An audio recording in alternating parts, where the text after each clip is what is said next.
अपने आत्माओं, हम फिर उसी प्रसंग पर आते हैं कि वो भी लाभ उनको होते हैं जो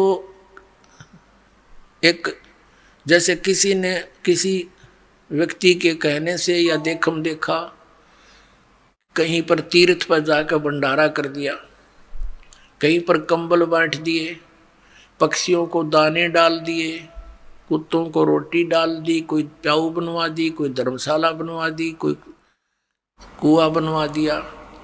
अब परमात्मा कहते हैं जैसे धर्मशाला है, कुएं हैं, कुत्तों को रोटी डालना, पक्षियों को रोटी डालना, ये बहुत अच्छी बात है। यह तो उपदेशी को भी चाहिए, अगर ऐसा वो कर सकता है तो कर सकता है। लेकिन मंदिर वगैरह में कहीं दान नहीं देना, मंदिर वगैरह नहीं हमने बनाने, क्योंकि हमने अपने मन मंदिर में पूजा करनी है उस परम पिता परमात्मा की, या अन्य किसी गुरुद्वारे में, मस्जिद में, चर्च के बनाने में हमें कोई सहयोग नहीं देना, क्योंकि हमने उन्हीं क्रियाओं पर अपना पैसा लगाना है जिससे हमें प्रभु मिले। और जो आदेश दास का हो, वो आदेश दास का क्या होगा, जो परमात्मा का विधान होगा उसी तरह करना। और हमारे लिए कोई मंदिर, मस्जिद, गुरुद्वारे ये अनादरणीय नहीं है, लेकिन उनमें केवल वो महान आत्माओं की, महापुरुषों की मूर्तियां रखी हैं। उन मूर्तियों से, या वहाँ जैसे गुरु ग्रंथ साहिब रखा है, गुरु ग्रंथ साहिब में लिखे वर्णन के आधार से हमने क्रियाएं करने से मोक्ष होगा। केवल किसी गुरुद्वारे के अंदर और गुरु ग्रंथ साहिब को रखकर ही उसका आदर सत्कार करते रहने मात्र से नहीं, आदर सत्कार तो सबका करना। जैसे मूर्ति है, एक सेब की मूर्ति है, सेब की मूर्ति तो प्रेरणा करती है कि ये सेब है, इतना बढ़िया होता है, इसके खाने से क्या लाभ होता है।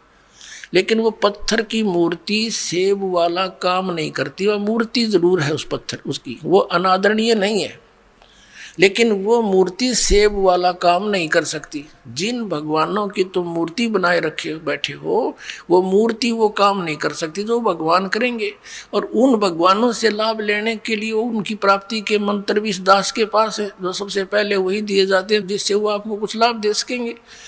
तो इस कारण से उन मंदिर, मस्जिद, गुरुद्वारों में परमात्मा की खोज में नहीं जाना, ये मनाही है। अब क्या आ गया, प्रश्न आता है कि जैसे ये भी धर्म करते हैं, गुरु बना नहीं रखे, और बना रखे तो नकली बना रखे हैं, उनसे कोई लाभ नहीं होगा। और फिर उनसे भी लाभ होता है, कैसे?